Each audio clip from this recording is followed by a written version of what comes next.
Okay, so I'm going to show you step 1 and 2 of your tote bag. Step 1 isn't on your direction sheet, but step 1 was just to cut out your fabric, which has been done for you. Step 2 is asking you to turn under your top edge and then to top stitch it closed. So 3/8 of an inch, we want to be able to find that on our ruler.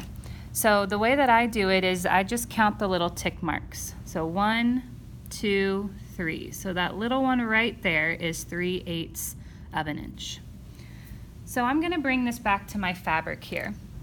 On your direction sheet, they want you to have your wrong side facing up. So if you take a look at my fabric here, the wrong side is, I call it the ugly side. The right side of the fabric is the pretty side. So we want to make sure that the wrong side of our fabric is facing up. You'll notice if you have a solid piece of fabric that there really is not a wrong and a right side. So yours won't be visible like this one. So you'll just pick whichever side and you'll turn it under. So back to our big piece of fabric here. We're going to find our 3/8 of an inch at the top, and we're going to fold the top edge down. You have a square piece of fabric, so you just want to make sure if you have a pattern that you like which direction it's going. So if I wanted it to go across this way, I would flip it over like that. If I wanted the pattern to go up and down, I would flip it over like this. So just make sure that you're happy with the direction of your pattern.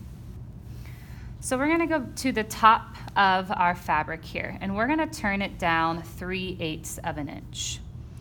Okay, so I just kind of like to take my hands and run it across just to give it a nice kind of a curve, I guess. So we're going to find our ruler here, and I like to start in the middle. I think that's helpful. So I'm going to line the top of my ruler up on the fabric, and I'm going to keep pushing it up until it reaches that 3/8 of an inch. Okay, so again, I counted my first tick mark, second, and third, and then there's my 3/8. So once I have that, I'm going to come over to my pin cushion. I'm going to take out a pin and I'm going to pin it. When you pin it, you want to make sure that the top of the pin, the ball part of the pin, is coming from the top.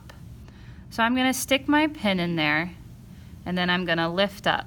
And my ruler is helping me kind of hold it into place. So as I press my pin down, I want to make sure that you leave a little bit of space at the top. So when you go to iron and when you go to sew, that it's easier to take that pin out. So don't press it all the way down. Okay, leave it a little bit up, like so. Okay, so then I'm going to move to the side here, and I'm going to keep measuring. So my ruler is at the top of my fold. I find my 3/8 of an inch.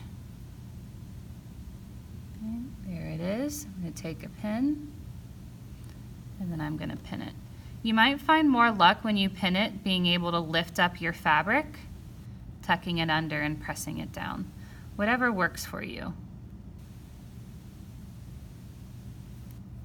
I'm probably going to put one more pin in here on this side. So move it over, another pin there.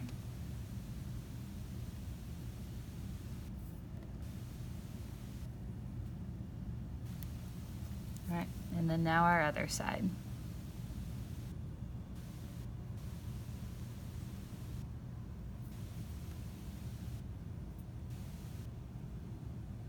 So sometimes with it being so small, you might not clip the bottom, so just take it out and try again.